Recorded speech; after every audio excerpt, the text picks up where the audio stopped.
बिस्मिल्लाहिर्रहमानिर्रहीम। अस्सलाम वालेकुम। ऐवान सच में खुश आमदीद।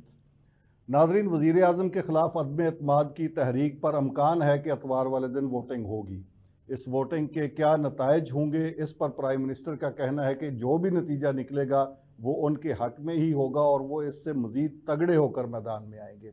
अब ये कैसे तगड़े होंगे, क्या उसका नतीजा निकलेगा? अगर अदम एतमाद की तहरीक कामयाब हो जाती है, जिसके ज़्यादा चांसेस हैं, तो फिर वज़ीर आज़म कैसे तगड़े होंगे? क्या वो जो नैरेटिव बिल्ड कर रहे हैं, उस नैरेटिव की बुनियाद पर वो ये कह रहे हैं कि वो मज़ीद पॉपुलर होंगे और आवाम में जाएंगे? वो नैरेटिव ये है कि उनके ख़िलाफ़ एक आलमी साजिश हुई है। ये प्राइम मिनिस्टर का कहना है कि उनकी हुकूमत के ख़िलाफ़ नहीं, बल्कि उनकी ज़ात के ख़िलाफ़ एक आलमी साजिश हुई है। अब इससे भी आगे बात बढ़ गई है और उनके वज़रा ये कह रहे हैं कि वज़ीर आज़म के ख़िलाफ़ आलमी साजिश के साथ साथ उनकी जान को भी ख़तरा है। सिक्योरिटी बढ़ा दी गई है प्राइम मिनिस्टर की। ये सारे मौज़ूआत आज डिस्कस करेंगे और इसके साथ ही ये भी कहा जा रहा है कि कल हफ्ते वाले दिन प्राइम मिनिस्टर कौम के नाम कोई अहम पैगाम देने वाले हैं, क्योंकि अतवार को वोटिंग है और हफ्ते को क्या पैगाम होगा, इस पर बात करने की कोशिश करेंगे।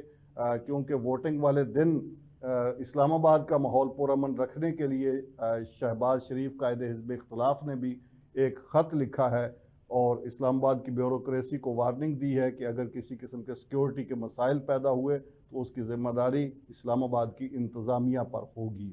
क्योंकि प्राइम मिनिस्टर ने इससे पहले कहा था कि वो 1 लाख लोगों को इकट्ठा करेंगे इस्लामाबाद वोटिंग वाले दिन।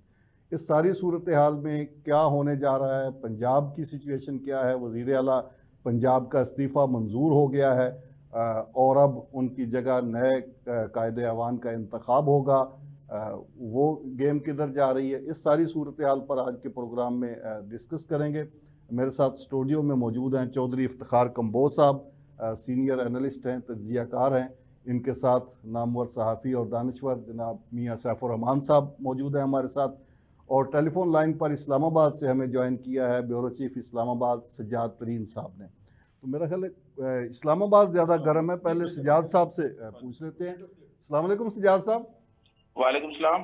क्या हो रहा है इस्लामाबाद में? प्राइम मिनिस्टर तो कह रहे हैं कि कल कोई पैगाम देंगे, ये क्या पैगाम है? एक तो कल देखिए खिताब किया था, उसमें तो कोई ऐसी काल नहीं दी, अब कोई काल चाल तो नहीं आने जा रही नई कोई इस्लामाबाद में इकट्ठा होने की? देखिए, प्राइम मिनिस्टर इमरान खान बेशक कल ये काफी दे दें और ये बेशक 10 लाख की बजाय 15 लाख लोग जमा कर लें या 20 लाख लोग जमा कर लें, इसका कोई फायदा नहीं है।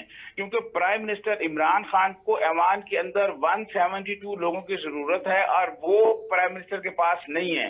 वो अपनी अक्सरियत खो चुके हैं, रियासत मदीना बनाने जा रहे हैं, लेकिन उनमें इखलाकी जरूरत इतनी नहीं है कि जिस दिन सिंध हाउस में अपोजिशन ने तमाम लोगों को शो कर दिया गया था कि ये लोग हमारे पास हैं, प्राइम मिनिस्टर को इखलाकी तौर पर उस दिन रिजाइन कर देना चाहिए था। और अगर देखा जाए तो अब इखलाकी तौर पर प्राइम मिनिस्टर उस दिन के बाद प्राइम मिनिस्टर नहीं रहे। अब वो क्या बयान देंगे? वो तो प्राइम मिनिस्टर तो कह रहे हैं कि वो मजीद तगड़े हो जाएंगे इस अदम एतमाद के रिजल्ट के बाद। ये किस बेस पे कह रहे हैं? वो उस नैरेटिव की बेस पे तो नहीं कह रहे जिसमें आलमी साजिश का जिक्र है? देखिए, मैं आपको अर्ज करूं कि प्राइम मिनिस्टर इमरान खान क्योंकि क्रिकेट के खिलाड़ी रहे हैं ना, तो वो समझ रहे हैं शायद ये सियासत भी क्रिकेट की तरह है, लेकिन सियासत के सीने में दिल नहीं होता। ये गिरगिट की तरह क्रिकेट है, में क्रिकेट की तरह नहीं है। क्रिकेट में तो आप किसी को बाउंसर मार सकते हैं, लेकिन यहाँ आप किसी को बाउंसर नहीं मार सकते ना। आप प्राइम मिनिस्टर ने अपनी पूरी पॉलिटिक्स में क्रिकेट की इस्तेलाह सियासत में मुतारफ कराई है। विकेट गिर गई है, फला कर दिया है, दोनों को गिरा दूंगा, विकेट के दोनों तरफ खेलूंगा, ये सारी उनकी थ्योरियां जो है ये नाकाम हो गई हैं। बुनियादी वजह ये है कि आज से 3 महीने पहले जब अपोजिशन ने अदम एतमाद के लिए तैयारियां शुरू की, उस वक्त प्राइम मिनिस्टर इमरान खान और इनके जो मुशीर थे उन्होंने कोई एक हिकमत अमली ऐसी नहीं बनाई जिसे आप कहें कि ये संजीदा हिकमत अमली है।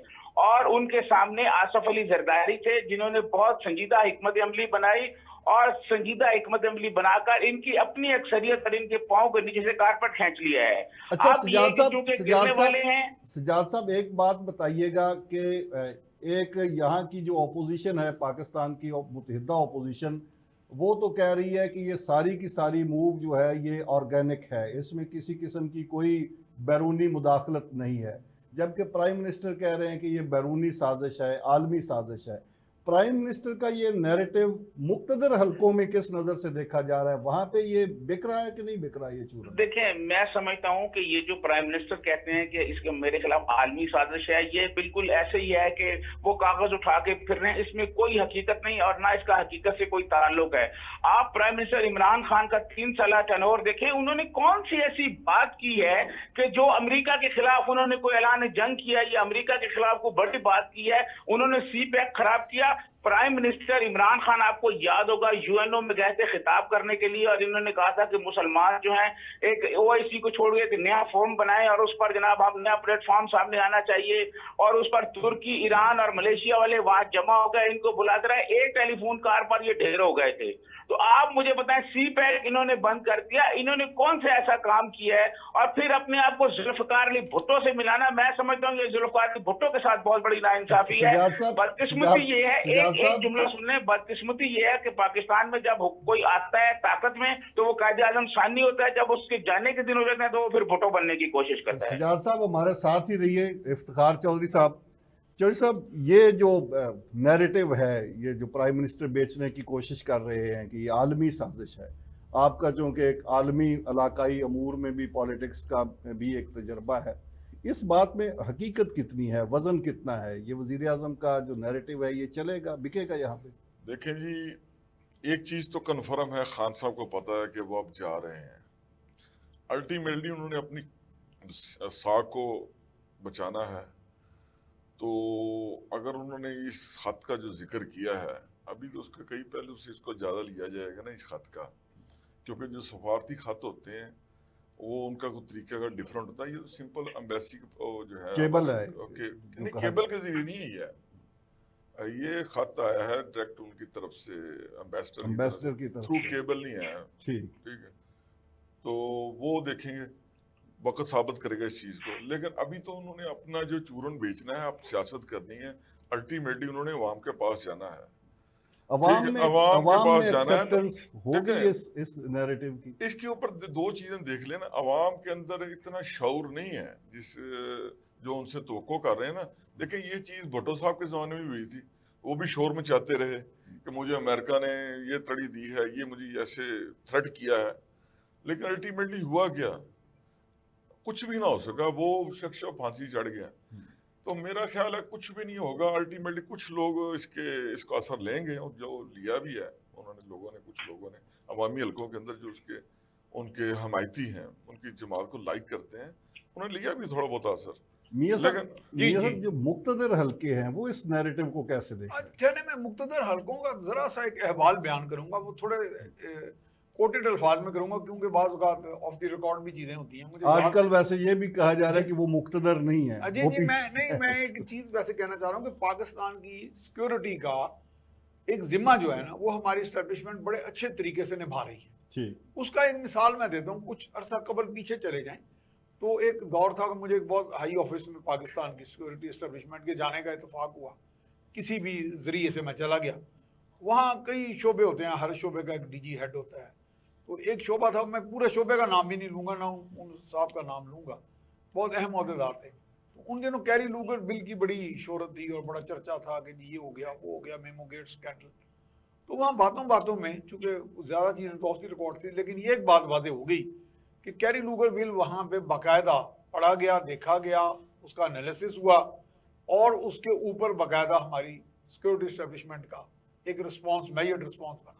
तो कहने का मकसद है कि अगर इस वक्त कोई खत, कोई आलमी सतह पे कोई ऐसी चीज़, कोई मरासला जारी हो, ये मुमकिन ही नहीं है कि इमरान खान पहले उसको लहराएं और उससे पहले वो यहाँ पे पढ़ा ना गया हो और उसकी रिस्पॉन्स उन हलकों में जी, और उसकी स्टेट, बल्कि इफ्तिखार भाई तो ज़्यादा इस बात को समझते हैं, इंटरनेशनल सिनेरियो में ये घूमते हैं, वहाँ पे क्राइसिस सिनेरियो भी बनते हैं। इसलिए मेरा ख्याल है कि वज़ीर आज़म इसको काफ़ी हद तक एक सियासी, मैं समझता हूँ ड्रामाबाजी या स्टंट या गिमिक्री का लफ्ज़ मैं कहना चाह रहा था, लेकिन बहरहाल वो बन तो गई ना जी। तो वो ये चीज़ें, हाँ ये बात मुझे बड़ी अच्छी लगी इफ्तिखार साहब की, हमारे यहाँ एक सादा लुई भी पाई जाती है कुछ सेगमेंट्स में, वो चीज़ें कुछ इनकी चूरन बिकेगा, इस्लामोफोबिया वाला भी बिकेगा, रियासत मदीना वाला भी बिकेगा। मुझे एक दोस्त बता रहे थे वो PTI से मुनहरफ अराकीन में से हैं। ठीक। तो वो मुझे कहने लगे कि गद्दार यार बकौल प्राइम मिनिस्टर के जी गद्दार वो हैं। जी जी वो बकौल गद्दार, प्राइम वो एक मिनिस्टर। गद्दार दोस्त बताने लगे। वो बहुत पढ़े लिखे हैं, वो इकोनॉमिस्ट हैं बहुत बड़े, चूंकि नाम नहीं वो बताने की इजाजत। तो चलिए, कोई कहने बात लगे मैं एक जगह गया तो वहां जाके बकायदा नफल शुक्राने की पड़ेगी, और एक बंदे ने वहां पे नफल पढ़े। मैंने कहा जी क्या बात है? कहता है यार देखो इस्लामोफोबिया पे इस्लाम को इकट्ठा कर दिया, इस्लाम को निशात सानिया का दौर आ गया इमरान खान के तहत, रियासत मदीना बनेगी। कहता मैं क्या तुसी भुखे मर गए हो? कहना दफा करो भुखे मर गए, साडा रियासत ईमान दे मदीना उन्हें तो तादा बन रही है। तो ये चीजें हैं इस तरह की बिक रही हैं। चौधरी साहब, ये जो गद्दार का सर्टिफिकेट प्राइम मिनिस्टर दे रहे हैं, और ना सिर्फ ओपोजिशन को दे रहे हैं, अपनों को भी दे रहे हैं, जो कल तक अपने थे आज उनको छोड़ रहे हैं, आज वो गद्दार हो रहे हैं। ये सियासत में हमारे रवायत कैसी है? सर जी देखिए, बात ये है कि गद्दार का जो टाइटल है वो तो आम है कि वो आप भी दे सकते हैं, मुझे भी दे सकते हैं। ये अर्जा नरखों पे मिलता है। नहीं, गद्दार को इस तराजू में देखें ना आप, कि अगर मेरी आपके साथ कोई कमिटमेंट है, ठीक है, और मैं आपको कमिटमेंट को फॉलो नहीं करता, तो अल्टीमेटली मैं गद्दार ही कहूंगा ना आपको।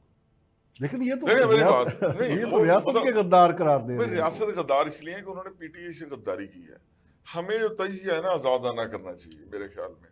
देखें ये निज़ाम इतना बदबूदार हो चुका है, जो ये डेमोक्रेसी है, पार्लिमानी निज़ाम, मेरे ख्याल में हमें शर्म आती है। बैनुल कौमी तौर पे मतलब मेरी बेशुमार लोगों के साथ डिबेट हुई है, बेशुमार फॉर्म पे मुझे जाने का इत्तेफाक हुआ है, लेकिन यकीन करें वहाँ हमें शर्म आती है।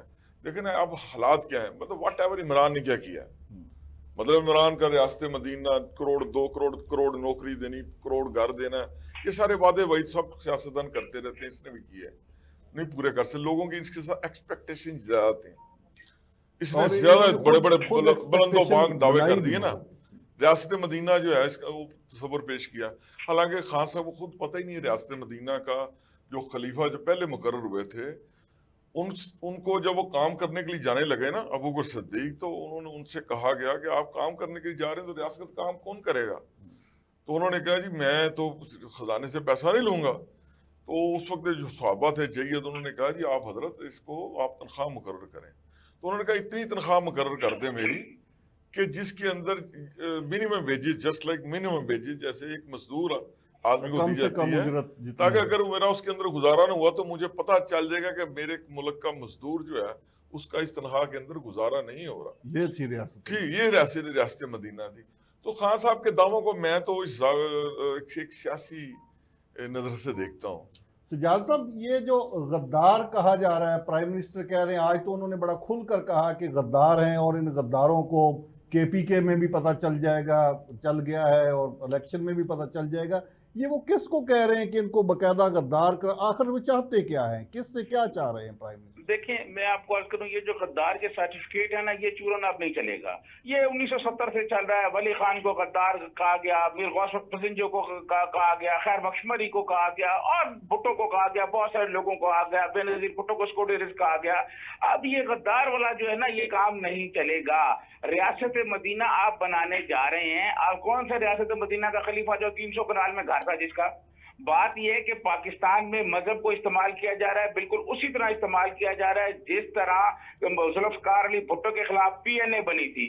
और मैं आपको अर्ज करूं कि जुल्फकार अली भुट्टो ने भी अपना इक़्तिदार बचाने के लिए एक जुम्मे की छुट्टी की, शराब पर पाबंदी लगाई, लेकिन इक़्तिदार नहीं बच सका। ये जो लोग इक़्तिदार बचाने के लिए अपने मजहबी कार्ड यूज करते हैं, वो कामयाब नहीं होते। खान साहब ने जो वादे किए थे वो वादे पूरे नहीं किए, लोगों को रोटी नहीं मिल रही। देखिए IMF और मूडीज और इंटरनेशनल मॉनेटरी इदारे जो मर्जी कहते रहे, जब गरीब आदमी को शाम को रोटी नहीं मिलती, उसके घर चूल्हा नहीं जलता, तो उसके लिए मुल्क की मुआशी हालत बिल्कुल कोई बेहतर नहीं है। अब 3 साल में आपने क्या किया है? बेरोजगारी और लोगों को गुर्बत एक बीमारी है, इसके अलावा क्या किया? ये सजाद साहब, ये जो चैलेंजेस या जो मसाइल आप जिक्र कर रहे हैं, क्या खान साहब की हुकूमत चली जाएगी तो नए आने वाले इनको हल कर पाएंगे? ये मैं आपके लिए सवाल छोड़ता हूं, लेकिन ब्रेक का एक वक्त हुआ है, ब्रेक लेते हैं, हमारे साथ ही रहिएगा और ये प्रोग्राम जारी है। ब्रेक के बाद इसी सवाल पे आएंगे, मेरे साथ रहिए। ये ऐवान सच में एक बार फिर खुश आमदेद। ब्रेक से पहले सजाद तरीन साहब जिक्र कर रहे थे आम आदमी के मसाइल का, जो महंगाई की चक्की में पिस रहा है, जिसको 2 वक्त की रोटी के लाले पड़े हुए हैं। सजाद साहब, ये जो मसाइल जिनका आप जिक्र कर रहे थे, क्या इमरान खान के बतौर प्राइम मिनिस्टर हट जाने से नई जो क़यादत आएगी वो इन मसाइल को हल कर पाएगी, महंगाई कंट्रोल कर लेगी, ये बिजली की कीमतें, ये खाने पीने की अशिया की कीमतें, पेट्रोल की कीमतें, ये सब कुछ कंट्रोल कर लेंगे, कुछ कमी लाई जाएगी, या ये अपने से पिछले वालों पर मलबा डालते रहेंगे? देखिए, मैं आपको अर्ज करूं, यही वो सवाल है जिसको आने वाली हुकूमत के लिए मैं समझता हूं सबसे बड़ा चैलेंज होगा कि अगर ऐसा ना हो कि मतलब इनकी कारकर्दगी ये 1.5 साल जो बाकी रह गया उसमें इतनी खराब हो कि लोग फिर इमरान खान को भी याद करना शुरू कर दें। सबसे पहले इनको आके ये देखना पड़ेगा कि महंगाई को कंट्रोल कैसे करना है, फिर मुल्क की मुआशी हालत को कैसे बेहतर बनाना है। जो खान साहब ने IMF से मुआहदा किया है उस मुआहदे पे कैसे अमल दरामद कराना है, क्योंकि IMF ने जो कहा था कि पेट्रोल आपने बढ़ाना है, शौकत तरीन साहब ने कहा था हर महीने हम पेट्रोल बढ़ाएंगे, वो खान साहब ने रोक दिया, वो खसारा बढ़ गया है। अभी जून तक उन्होंने कहा था कि नहीं बढ़ेगा। तो ये आने वाली हुकूमत के लिए सबसे बड़ा चैलेंज यही होगा। मैं समझता हूँ अगर शहबाज शरीफ साहब प्राइम मिनिस्टर बनते हैं तो उनको सबसे पहले ये महंगाई का मसला हल करना होगा, और उम्मीद की जा सकती है कि ये सारे लोग जो हैं बहुत तजर्बाकार हैं और सारे मतलब 2-3 दफा इक़्तिदार में रह चुके हैं, ये कोई ना कोई मसला जरूर ऐसा निकालेंगे। अच्छा, कोई ना कोई सजाद हल साहब, ऐसा निकालेंगे। ये भी जरा बताइए कि खबरें क्या हैं, ये जो बंदोबस्त नया होगा ये टर्म पूरी करेगा या कोई पहले इलेक्शन होंगे, क्या होगा ये? देखें, मैं आपको अर्ज करूं कि इस पर तो अभी यही है कि ये जब आएंगे उसके बाद सबसे पहले इलेक्शन इस्लाहात का जो टाइम लगेगा कि इलेक्शन कवानीन में जो तरमीम करनी है, वो खान साहब ने जो EVM लगाया हुआ था वो मशीन के जरिए उसको खत्म करना है। फिर इसके बाद इलेक्शन को शफाफ बनाने के लिए कुछ तरमीम करनी है और कुछ नैब के हवाले से तरमीम करनी है। ये सारी चीजें करते हुए कुछ टाइम तो लग जाएगा कि जैसे ये चीजें कंप्लीट होंगी फिर उसके बाद ये कहा जा सकता है कि अभी ये आगे जाएंगे या इलेक्शन कराएंगे। देखिए, इसमें अच्छा, आज शेख रशीद साहब ने ये कहा कि वो इस मुल्क के जिम्मेदारों से अपील करते हैं कि इलेक्शन या तो रमजान के बाद करवा लें या ईद के बाद करवा लें, इलेक्शन करवा लें। वो जिम्मेदार कौन है मुल्क के जिनसे वो अपील कर रहे हैं, और क्या ऐसा पॉसिबल है? देखें, शेख रशीद साहब जो है उनका जो सियासत का सितारा है वो डूब रहा है और अब वो हाथ पांव मार रहे हैं। कभी वो कहते हैं जी जिम्मेदार आ जाएं, कभी वो कहते हैं जी गेट नंबर 4 पे आ जाएं, कभी वो कहते हैं जी इमरान खान पर हाथ है, और कभी वो कहते हैं जी स्टैब्लिशमेंट इमरान खान के पीछे खड़ी है। ये सारी धमकियां वो लगा रहे थे। उनकी जो सियासत थी वो खत्म होने जा रही है और आइंदा इलेक्शन में उनको बहुत ज्यादा मुश्किलात होंगी। वो इलेक्शन कल हो जाए या इलेक्शन साल बाद हो जाए। पीपल्स पार्टी और नून लीग के दरमियान इस बात पर इत्तेफाक है कि इलेक्शन जल्द होने चाहिए, लेकिन जो तरमीम मैंने आपको बताई है वो होंगी तो फिर उसके बाद इलेक्शन अनाउंस किए जाएंगे।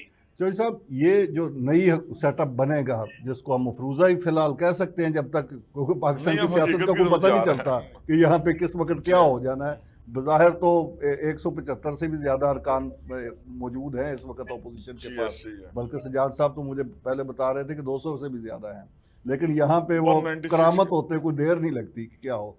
लेकिन हम फर्ज करते हैं कि अगली हुकूमत आएगी तो इन चैलेंजेस को ये कैटर कर पाएंगी। नहीं, देखें, मेरा ख्याल है कि ये इससे भी हालात ज्यादा बुरे हो जाएंगे, ज्यादा बुरे हो जाएंगे। अभी तो फिलहाल जो है ना वो बुग़्ज़े माविया है ना, ये जो लोग इकट्ठे हुए हैं, लेकिन अगर आप इनका तकाबली ज्यादा लें तो ये भी आपस में कभी इकट्ठे नहीं रहे।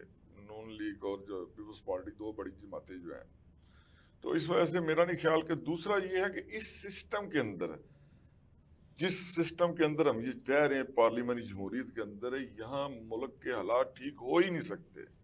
That is impossible. अगर आप सज्जाद तरीन साहब को बैठा देंगे, आपको बैठा देंगे, मियाँ साहब को बैठा देते हैं, कोई भी इस सिस्टम के अंदर इस निज़ाम को ठीक नहीं कर सकेगा, क्योंकि जितनी हम पस्ती की तरफ जा चुके हैं ना। देखिए, अब मुझे ये बताएं कि एक सवाल है मेरा कि इनका ज़मीर उस वक्त जागता है अरकान का जब कहीं से इशारा होता है या वो हुकूमत जाने वाली होती है, आजकल इशारा ना हो तो उस वक्त इनके ज़मीर जागते हैं। तो कितनी शर्म वाली बात है। मतलब मैं किसी खास पार्टी को हिट नहीं कर रहा, मेरा कहना तमाम लोगों के लिए है। ये बेज़मीरों को टोला है, सीधे बड़ा सख्त लफ्ज़ कह दिया मैंने। तो आप इन लोगों से तवक्को करते हैं, आज इधर थे अब उड़ के इधर जा रहे हैं, और इन्होंने अल्टीमेटली निज़ाम को चलाना है 1.5 साल। अच्छा, प्राइम मिनिस्टर की इस बात में कितना वजन है? वो कह रहे हैं कि मुझे दौरा रूस की सजा दी जा रही है और अमेरिका इसलिए मेरे खिलाफ हुआ है कि मैंने रूस का दौरा किया है। और देखिए, एक चीज से ना आजादाना तबसरा तो यही है कि आप इनकार नहीं कर सकते कि इस कंट्री के अंदर वेस्टर्न वर्ल्ड का इन्फ्लुएंस रहा है और है भी। इस तरह हम इसको इनकार नहीं कर सकते। रोज़े अव्वल से जब स्टालिन ने दावतनामा दिया इसको, तो लियाकत अली खान ठुकरा के अमेरिका चले गए, ठीक है। उसके बाद ऑनवर्ड मतलब सीटो मायदा, सेंटो मायदा, और ये चीज़ें वो चीज़ें हैं कि जिसके अंदर पाकिस्तान अमेरिकन लॉबी के अंदर हम दस्ता ही चला गया, ख्वाह अफगान वार हो या अफगान वार के बाद के हालात हो। तो ये कहना कि वहाँ उनका इन्फ्लुएंस नहीं है और उनको नाराज नहीं किया और कुछ नताइज नहीं है, कुछ ना कुछ बात है। खारजा पॉलिसी हमारी कभी भी आज़ाद नहीं रही। खारजा पॉलिसी, एक मिनट मुझे जुमला कंप्लीट कर लेने दें। ये हकीकत है कि खारजा पॉलिसी दूसरी अक़वाम की जो होती है वो जोग्राफिये के मुताबिक होती है। हमारी खारजा पॉलिसी हमारे जोग्राफिये के मुताबिक कभी भी नहीं रही। अच्छा, प्राइम मिनिस्टर ने यह भी कहा है, फिर इस पे मियाँ साहब का लेते हैं मौक़िफ़। प्राइम मिनिस्टर ने आज फिर भारत की खारजा पॉलिसी की तारीफ़ की है उन्होंने, और कहा है कि पाकिस्तान की जो खारजा पॉलिसी है ये ग़ुलाम खारजा पॉलिसी है और इसकी ज़िम्मेदार साबिक़ हुकूमतें हैं, मैं नहीं हूँ। इसमें कितना वज़न? देखिए, हमें ना एक चीज़ जहन में रखनी चाहिए कि अगर ठीक है मुझे भी इख्तलाफ होंगे, हो सकता है खान साहब के साथ, आपको भी हों, लेकिन जो बात अच्छी है ना उसको ईमानदारी से तजिया करना चाहिए। मेरा ज़ाती तौर पर ख्याल यही है कि हमारी कभी भी आज़ाद खारजा पॉलिसी नहीं रही। मियाँ साहब, ये नेशनल सिक्योरिटी डायलॉग की तकरीब में प्राइम मिनिस्टर ने कहा है कि भारत की खारजा पॉलिसी की तारीफ़ की है उन्होंने, पहले भी एक तकरीब में की, आज फिर की, और साथ ही कहा कि हमारी जो खारजा पॉलिसी है इसके ज़िम्मेदार साबिक़ हुक्मरान है। मैंने आज़ाद खारजा पॉलिसी बनाने की कोशिश की, मैंने दौरा रूस किया तो मुझे अमेरिका मेरे खिलाफ हो। नहीं, मेरा ख्याल है कि खारजा पॉलिसी की जो नज़ाकतें हैं ना, पहले वो सारी समझ के बात करनी चाहिए। दरअसल मुझे साबका वज़ीर आज़म और दीगर मौक़ों पर अक़वाम मुत्तहिदा के इजलास में अटेंड करता रहा न्यूयॉर्क में, और वहाँ मैंने देखा कि एक अजीब सा माहौल होता है। यानी कि लोगों को आप अपना मौक़िफ़ पेश कर रहे होते हैं, प्राइम मिनिस्टर आते हैं, अपनी अपनी बारी पे बात कर रहे हैं, और एक इंडिफरेंस ही है दुनिया भर में। लोग अपने अपने मुफादात से नेक्सस बने हुए हैं, जुड़े हुए हैं। ये फलां, जैसे अभी बात की मेरे भाई ने, सेंटो सीटो, इस तरह वहाँ पे भी है जी, ये शंघाई कॉरपोरेशन की तरफ है, इसका धड़ा फलां है, इसका धड़ा ये है, धड़े बनते हैं। आप दरअसल जब बात करते हैं ना जी भारत की खारजा पॉलिसी की, खारजा पॉलिसी का बिल्कुल बड़ी अच्छी बात की गई कि खारजा पॉलिसी की आपकी इनर स्ट्रेंथ के साथ बहुत तल्लक है। आप इनर किस हद तक स्ट्रॉन्ग है। हमारी खारजा पॉलिसी जो भी रही, भले उसको एस्टेब्लिशमेंट डिक्टेट करती रही या बाहर के ममालिक डिक्टेट करते रहे, लेकिन आप देखें कि हमारा जो अभी 75-76 साल की आज़ादी का अरसा है, इसमें आपकी एस्टेब्लिशमेंट माजी में बहुत अरसे तक, यानी माजी करीब तक प्रो यूनाइटेड स्टेट्स रही है, प्रो वेस्ट रही है। और बल्कि बहुत से काम जो होते थे, बड़े अफसोसनाक बात है जो मैं कर रहा हूँ, बहुत से काम होते थे वो तो आपके पॉलिटिशियन को खातर में नहीं लाते थे। ये बड़े बड़े जो जिन बने हुए ना, वो मामला, अब वो आराम से एस्टेब्लिशमेंट के एक हेड को कह देते थे कि भाई तो सारी चीजें तो आपने मैनेज करनी है, मैन्यूवर करनी है, सादक संजरानी सिंड्रोम यूज करना है, तो हमने किसी को तो मैं तो उन्हें प्राइम मिनिस्टर या मैं जरदारी या शहबाज शरीफ उनके लिए क्या वैल्यू रखता है। जो असल ताकत वील्ड करते हैं, पावर विल्डर हमारे यहाँ, उनके साथ उनकी बड़ी दोस्तियां रही हैं, और वो अगर माजी करीब तक मौसर रहे हैं। तो अब अगर थोड़ा सा शिफ्ट आया इसमें, बहरहाल चाइना ने हमारे साथ इन्वेस्टमेंट करके, स्ट्रेटेजिक पार्टनरशिप करके मफाद भी हासिल किया होगा, ज़ाहिर म्यूचुअली पार्टनरशिप है, उसको लाइन शेयर भी मिला है, इसमें कोई शक नहीं, लेकिन हमारा स्ट्रेटेजिक काउंटर पॉइंट बन गया। लेकिन यानी कि इसमें ये जो प्राइम मिनिस्टर कह रहे हैं कि मुझे इस बात की सजा दी जा रही है और हुकूमत मेरी इसलिए खत्म की जा रही है कि मैंने बात सुने हनीफ साहब, सजा से तो हम कभी भी नहीं बचे। बात तो ये है कि माड़ा चढ़ा बंदा है उसको तो हर वक्त सजा ही होती है। हमें असल में मैंने डॉक्टर रिचर्ड बैरेट आए थे, अक़वाम मुत्तहिदा के सफ़ीर थे और बाद में EU के भी रहे न्यूयॉर्क से, तो मैंने उनका इंटरव्यू किया था। तो मैंने कहा व्हाट आर द इश्यूज, हमारा पॉइंट ऑफ कन्वर्जेंस आपसे, आप हमसे एक्सपेक्ट भी बड़ा करते हैं, हम आपसे करते हैं, बीच में झगड़ा क्या है। उन्होंने कहा असल वही बात जो मैं कह रहा हूँ, उन्होंने कहा जी आपने अपनी वीकनेसेस को और स्ट्रेंथ्स को सही आइडेंटिफाई नहीं किया। तो खारजा पॉलिसी तो खुद मुझे हो जाएगी, आप आइडेंटिफाई तो करेंगे हम कहाँ वीक हैं। अगर हम हर वक्त यूफोरिया में रहेंगे, मैं ये और मैं वो और ये मुल्क वो, मुल्क में बड़ा पोटेंशियल है, नो डाउट अबाउट इट। इस मुल्क में कई इफ्तिखार का मुँह है। I am praising you for your hard work, बात दौड़ कर लें। इसमें इतना टैलेंट है मैं बता नहीं सकता। आप बाहर चले जाएं, हमारा जो प्रोफेशनल है, इसको कहते हैं एलिमेंट्स ऑफ नेशनल पावर, हमारे बहुत ज़बरदस्त है। आपका प्रोफेशनल ऐसी ऐसी जगह पे बैठा हुआ है, ऐसा ऐसा काम कर रहा है, उसको दुनिया में उसने अपना लोहा मनवाया, वो आपकी स्ट्रेंथ है। आपका डायस्पोरा आपकी स्ट्रेंथ है, आपका वर्कर आपकी स्ट्रेंथ है, लेकिन उसको चैनलाइज किसने करना है, इस इकोनॉमिक इंजन को ड्राइव के। जो आपने सवाल किया था, देखें हुकूमत के पास थोड़ी सी स्पेस जरूर होती है, 10% 15%, उसमें आप उनको आइडेंटिफाई करके उन इरिटेंट्स को रिमूव कर दें। मिसाल के तौर पे जी, अगर नैब बार बार रुकावट बन रही है, नैब का कोई लॉ आपकी मुआशी तरक्की में, उसको मॉडिफाई किया जा सकता है, और उसको मॉडिफाई किया जा सकता है। प्राइस मैजिस्ट्रेट्स का इतना बड़ा निज़ाम मौजूद है, वो काम ही नहीं कर रहा।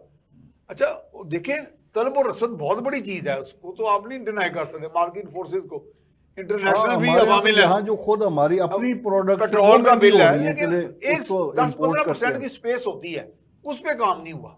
उसमें शायद है तो बड़ा मुश्किल सा सवाल, शायद आने वाले जो लोग हैं वो अपने तजर्बे शायद काम कर लें, ये मैं कहता हूँ। एक्चुअली देखें, तहरीक इंसाफ जब इन्होंने बनाई थी ना इमरान खान साहब ने, तो इसका नाम ही तहरीक इंसाफ रखा था ना, और आप उसके बानी नंबरान में भी हैं। वो उसके अंदर ये है कि खान साहब जो है ना, लोग इसीलिए शामिल हुए ना। असल मुल्क का जो जुडिशरी सिस्टम है ना, वो कोलैप्स हो चुका है, वो इतना बदबूदार है। अब इसको दफन करने का वक्त आ गया, वक्त की जरूरत है। अगर आप चाहते हैं ना ये मुल्क सही डायरेक्शन पे चल जाए, कोई भी मुआशरा आप देखें जो मतलब इंसाफ के बगैर कायम नहीं रह सकता, इंसाफ के बगैर कायम नहीं रह सकता, ठीक है। तो ये जुडिशरी सिस्टम कोलैप्स हो चुका है। आप ये देख लें कि जो कानून है वो कुछ और कह रहा होता है, जजेस की अथॉरिटीज कुछ और कह रही होती है, एक फैसले पे दूसरी अथॉरिटी नहीं। अब ये सिस्टम उस वक्त ठीक होगा जब ये अदालती निज़ाम आप ठीक करें और पार्लियामेंट को बाख्तियार करें। पार्लियामेंट को आपने बनाया हुआ मजाक, शहबाज शरीफ आ जाएंगे तो शहबाज शरीफ साहब या जरदारी साहब का बात क्या, वो पार्लियामेंट को जवाब दे नहीं होते, तारीख है यही। नहीं वो तो जवाब दे तो कोई भी नहीं होता, समझता अपने आप को ना। लेकिन मेरा कहना यह है कि क्या 2/3 मेजॉरिटी इनके पास होगी, सवाल ये है। क्या ये लेजिस्लेशन कर सकेंगे, सवाल ये है। ये ना लेजिस्लेशन कर सकेंगे। हाँ, इनको आने से ये होगा कि जो वर्ल्ड बैंक ने थोड़ा सा, IMF ने बहुत ज्यादा सख्ती की हुई थी, इनको थोड़ा रिलीफ मिल जाएगा, पैसे इनको आसानी से मिल जाएगा। सजाद साहब, आज नेशनल सिक्योरिटी डायलॉग की तकरीब में ये वैसे सवाल है तो नहीं, वैसे ही मैं अज़राह तफन्नुन कह ले पूछ लेता हूँ आपसे।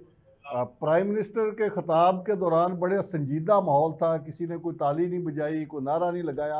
हालांकि प्राइम मिनिस्टर हमारे आदी हैं, वो खिताब से पहले बड़े बड़े हैवी किस्म के नारे लगते हैं, फिर वो खिताब करते हैं। उनसे रहा ना गया, उन्होंने कहा कि यार कोई तालियां शालियां नहीं को बजा रहा, फिर उनकी फरमाइश पे तालियां बजी। क्या कहेंगे आप? देखें, मैं आपको अर्ज करूं अनिल कुमार साहब कि मैं 1985 से पाकिस्तान में हुकूमतें बनती और गिरती देख रहा हूं, और मैं पाकिस्तान की जो पॉलिटिकल हिस्ट्री है उसका एक तालिब इल्म हूँ। जब कोई प्राइम मिनिस्टर जा रहा होता है और जब जाने वाली हुकूमत होती है तो लोग इसी तरह खामोशी से रुखसत करते हैं। वो तालियां बजाने वाला कोई शोर या ये हमारी कौमी रवायत है कि हम गिरगिट की तरह रंग बदलते हैं।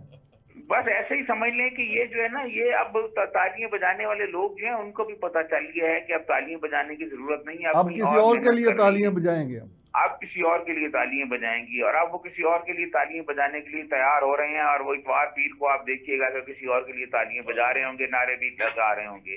प्राइम मिनिस्टर इमरान खान ने जो आवाम से वादे किए थे ना, देखिए मैं आपको बताऊं ये क्यों कह रहे हैं साजिश साजिश साजिश, इसलिए कि ये बाहर जाके लोगों को क्या कहेंगे। पहले तो ये कहते थे कि जी वो चोर हैं, वो डाकू हैं, मैं करप्शन के पैसे लाऊंगा, ये कर दूंगा, वो कर दूंगा। जो इन्होंने वादे किए, वादे नहीं किए बल्कि लोगों में ख्वाब बेचे, ख्वाब फरोशी की डी चौक पर। वो ख्वाब फरोशी का आप जवाब क्या देंगे? और ये जो कह रहे हैं ना कि आपने सवाल भी पूछा था कि मैं तगड़ा होकर निकलूंगा आदम एतमाद के बाद, आप देख लीजिएगा कि मैंने बड़े बड़े तगड़े तगड़े लोगों को देखा है कि जब वो इक़्तिदार से बाहर जाते हैं तो उनको कोई सिवाय उनके ड्राइवर के अलावा कोई उनको पूछने वाला नहीं होता। तो ये अब सारी चीजें उस तरह नहीं रही। प्राइम मिनिस्टर इमरान खान, उनके जो बाकी चाहने वाले लोग हैं या उनका जो सोशल मीडिया विंग है, वो मुख्तलिफ इदारों पर तनकीद करता रहेगा, मुख्तलिफ इदारों के सरबराहों के बारे में मुख्तलिफ बातें करते रहेंगे। लेकिन मैं नहीं समझता कि अब अदम एतमाद के बाद जो PTI है उसका जो मेरे ख्याल में को पाकिस्तान की सियासत में रोल होगा वो असगर खान की जमात की तरह होगा, जैसे असगर खान की जमात थी, बस उसी तरह इनका रोल होगा, उसी तरह ये मुख्तलिफ सेमिनारों से और जलसों से खिताब करते रहेंगे। अब दोबारा मैं चले समझता हूँ कि तहरीक इंसाफ का सजाद साहब, इक़्तिदार में आने का कोई मुझे चांस नहीं है। फिर आपको इंटरप्ट करना पड़ रहा है ब्रेक के लिए। एक ब्रेक लेते हैं और ब्रेक के बाद ये प्रोग्राम जारी है। मेरे साथ ही अवान सच में एक बार फिर खुश आमदेद। पाकिस्तान की मौजूदा सियासी सूरत हाल पर हम बात कर रहे हैं। सजाद साहब इस्लामाबाद से हमारे साथ मौजूद हैं। सजाद साहब, पंजाब में क्या बन रहा है? उधर का तो आपने जिस तरह हमें खबरें दी, वो जी का जाना ठहर गया और इधर से चले गए हैं उस्मान बुज़दार साहब। तो नेक्स्ट पंजाब में चौधरी परवेज इलाही साहब के साथ ऑपोजिशन तो कह रही है हाथ हो गया, वो हाथ ही हो गया या कुछ परवेज इलाही साहब को मिलेगा कुछ यहाँ पे? देखें, मैं आपको अर्ज करूं कि चौधरी परवेज इलाही ने के साथ मोनस इलाही ने वो मतलब एक हाथ कर दिया है और पहली दफा चौधरी जो है वो सियासत को नहीं समझ सके। आसफ अली जरदारी साहब उनको वजीर आला बनाने जा रहे थे और वो बन भी जाते। आप भूल जाएं कि जो कोई पीटीआई वाले उनको वजीर आला बना सकेंगे। आप देखिएगा कि अगले चंद घंटों में आप देखिएगा कि आपको पता चल जाएगा कि पहले ही उनमें बहुत डिवीजन है पंजाब की पार्टी में। तो चौधरी परवेज इलाही साहब अब ख्वाब में उनके लिए रहेगा वजीर आला बनना। उसमें तो नहीं मान सकते। ये जो मौजूदा असेंबली है इसमें तो मुश्किल है। इसमें आप देखिएगा कि जो मुस्लिम लीग नामजद करेगी जिस भी आदमी को, मुस्लिम लीग और उनके इत्तेहादी जो है वो उसी को बनाएंगे। चौधरी परवेज इलाही साहब के साथ उनके बेटे ने वही कर दिया है जो मुगल हुक्मरान अपने बापों के साथ करते रहे हैं और मैं समझता हूँ पहली दफा वो हालात को नहीं समझ घर से ही साजिश हो गई। जी, मैं समझता हूँ कि ये घर से ही साजिश हो गई है। चले कम अज कम चौधरी साहब ये तो नहीं कह सकते कि उनके खिलाफ भी आलमी साजिश हुई है। हाँ, तो वो तारक बशीर चीमा साहब जो हैं वो ठीक समझ रहे थे और तारक बशीर चीमा साहब सही बात कर रहे थे और तारक बशीर चीमा उनको समझाते रहे और ये वो निजी महफिलों में कहते रहे कि वो नहीं बनवा सकेंगे, वो नहीं बनवा सकेंगे। और यहाँ आसफ अली जरदारी साहब के साथ तो सारी दुआ खैर करके मुबारकबादें दे के रात को निकले और अगले दिन वहां जाके सारा माहौल गलती कर दिया। अब चौधरी साहब के लिए मुमकिन नहीं है कि वो चीफ मिनिस्टर बन सके। चौधरी साहब की स्पीकरशिप बच जाएगी? मैं समझता हूँ अब शायद मुमकिन नहीं। आसफ अली जरदारी साहब से कोई उन्होंने राब्ता तो किया है पासे पर्दा कि चलें स्पीकर तो रहने दें, लेकिन मुझे नहीं लगता कि मियां नवाज शरीफ जो है उनको स्पीकर भी अब रहने देंगे। मियां साहब, चौधरी बरादरान पाकिस्तान की सियासत में बड़े जीरक समझे जाते थे और इनके फैसला साजी और मामला फहमी का बड़ा लोग इदराक इनके बारे में कहा जाता था कि बड़ा इदराक रखते हैं, लेकिन ये पहली दफा बगैर टेलीफोन कॉल के इन्हें खुद फैसला करना पड़ा है। मेरी काफी दोस्ती है दोनों चौधरी साहब सही। और बहुत ज्यादा कवर भी किया, गपशप भी करते रहे। एक दफा मुझे याद पड़ता है, मैंने पूछा चौधरी साहब हालात बड़े बदल गए हैं, शुजात साहब से मैंने पूछा तो क्या अभी वो जो हम कहते हैं दो बड़े इदारे आपस में उनका गठजोड़ होता है कि वो मिलके कोई फैसले करवा लेते हैं, वो कुछ इस तरह कर लेते हैं, तो कहते हैं हंस के कहते हैं हाथ करो और कितना होता है। तो कहने का मतलब जीरो होने की बात कर रहा हूँ। और भी बहुत सी बातें, ये डिपेंडेंट ही थे, जब उधर से सब कुछ तैयार होके मिल जाता था। मेरा ख्याल है इस वक्त जो रविश चल रही है ना, ये रविश ये चल रही है, समझा ये जा रहा है जब तक कोई ऐसी गैर मरई कुव्वत ना दरमियान में आ जाए, वो एक अलग बात है, उस फैक्टर को नहीं मैं छेड़ता। कि ये जा रहा है कि जी एक कश्ती डूब रही है या एक पार्टी जा रही है इक़्तिदार से, तो उससे फासला करने में आंदा इलेक्शन में फायदा होगा। अब अगर ये आम रवैया है, इस वक्त जो इसके मुखालिफ चलेगा वो अपने पाँव पे कुल्हाड़ी मारेगा। यानी कि अगर जरदारी की ऑफर वो एक्सेप्ट करते, मैं नहीं कह रहा कि जरदारी साहब को बड़े कोई पारसा हैं या किसी को इस तरह की बात, लेकिन जरदारी साहब वो गेम खेल रहे हैं कि सारी आखिरी कील ठोकी उन्होंने। MQM वाली कील, JDA भी आ रही है थोड़ी बहुत, JDA तो चलो शायद अभी ना आए वो, लेकिन बाप और पता नहीं कहाँ ये सारी उधर से ये सारी कीलें वही ठोंक रहे। तो कहने का मकसद ये है कि वो जिस कश्ती में सवार हुए अगर वो कामयाब हो जाती है, अदम एतमाद बुनियादी शर्त तो ये है, तो उसमें तो फिर उससे मुखालिफ सिमत में चलना, तो मेरा ख्याल है ये वाकई वो उन्होंने जीरकपन का मुजाहरा नहीं किया इस मरतबा, या वो समझ रहे हैं कि जैसे कि एक ख्वाहिश थी, उन्होंने इस ख्वाहिश को तो मैं पूरी कर लूँ, जल्द से जल्द के मैं दोबारा वज़ीर आला बन जाऊं। में आ गए वो। हाँ, ये मैं समझता हूँ कि उसमें ज्यादा वो जल्दबाजी कर गए फैसला करने में, क्योंकि मेरे इल्म के मुताबिक शायद पंजाब के स्पीकर के खिलाफ भी शायद आ रही है। हाँ, वो भी इन प्रोसेस है। तो चौधरी साहब, ये पंजाब की पॉलिटिक्स को यहाँ आपने भी देखे हैं कि यहाँ तो धड़े हैं, कम से कम 4-5 धड़े तो PTI में हैं, फिर नून लीग भी है, पीपल्स पार्टी के लोग भी हैं। ये अगला सिनेरियो क्या बन रहा है? देखिए जी, आप मरकज में तब्दीली आ रही है ना, तो पंजाब में ऑटोमेटिक तब्दीली आ रही है। अगला चीफ मिनिस्टर जो है वो हमजा साहब होंगे। ये तो देखी बड़ी बात है, इसमें कोई दूसरी राय नहीं है। ठीक है, क्योंकि अलीम खान ग्रुप जो है वो भी उन्होंने क्लियर कर दिया कि वो उसको वोट नहीं देंगे, प्रोविजनल कोड में देंगे। जहांगीर तरीन ग्रुप जो है वो उन्होंने भी कोई अनाउंस नहीं किया। तो अगर आप उसकी देख लें, तादाद देख लें, मेरे 109 थे ना पीटीआई के गालमन, और 119 गालमन पहले ही ऑलरेडी ज्यादा थे इनके। 186 लेने ठीक है, वो 186 तो उन्होंने किए थे ना, इकट्ठे किए थे, कुछ ज्यादा उम्मीदवार दूसरी मिला के। तो अब वो मेरे ख्याल में बहुत आसानी से हुकूमत बना लेंगे पंजाब के अंदर। मियां साहब, अगर मरकज में शहबाज शरीफ, यहाँ हमजा शहबाज, तो फिर वही बात नहीं लगेगी कि ऊपर बाप हाँ जी, तो पहले भी दोनों भाई बाप बेटे की तरह ही थे। पहले भी तो ऐसे ही था ना, पहले भी ऐसे ही था। और देखिए, पंजाब तो अभी तक फलक्रम है पूरी नेशनल पॉलिटिक्स का। तो पंजाब में दूसरा ये है कि अब चूंकि शहबाज शरीफ साहब का मैंने देखा है जो गवर्नेंस का मॉडल है वो बड़ा प्रैग्मेटिक सा है, जिसे वो किसी जमाने में अंग्रेजी में रियल पॉलिटिक्स कहते थे। तो बड़ा वो अखबार में छपता था, शाया होता था, टाइम मैगजीन, ये वो समझते हैं कि जो भी कुव्वतें मुल्क के अंदर मौजूद हैं, विजिबल या इनविजिबल, दहिंदा या ना दहिंदा, वो नादीदा या दीदा, तो वो उनको साथ लेके चलना बेहतर है। और जरदारी साहब का तो मैंने बताया आपको कि वाने सदर में इन्होंने हमारा खाना किया था जब ये प्रेसिडेंट थे। तो मैंने कहा जी वो फलां मसला है प्रेसिडेंट साहब, तो ये कहते हैं सही बात सुने, झगड़े घरों में नहीं हो जाते, सबको साथ लेके चलना है। तो उनकी तो पॉलिसी पहले दिन से, अगर मतलब गोटा भी फटना पे तो कोई गल नहीं, सबको जब साथ लेके चलने की पॉलिसी बना दे। और बल्कि चौधरी साहिबान तो इसमें बहुत पेश थे। इस मरतबा कोई शायद ज्यादा कोई मेरा ख्याल है उजलत का मुजाहरा किया, क्योंकि इसमें थोड़ा सा मेरा ख्याल फूंक के चलना बेहतर था।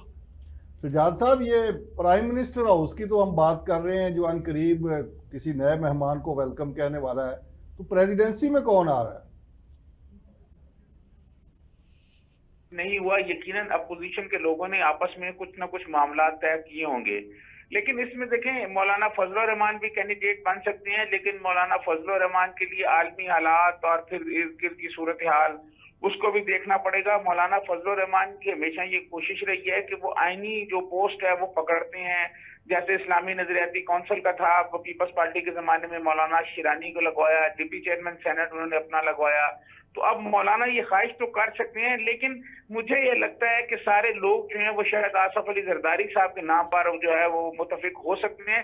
लेकिन अभी ये कबल वक्त है बात। मैं समझता हूँ कि ये आने वाले चंद हफ्तों के बाद ये सूरत हाल क्लियर होगी। लेकिन आसफ अली जरदारी साहब जो मौजूदा जो सियासतदान है, इसमें जिस कद काट के वो सियासतदान है उसमें और कोई आदमी है नहीं। मियां नवाज शरीफ मान नहीं सकते, उनको उनके केसेस हैं और सजा है उनको।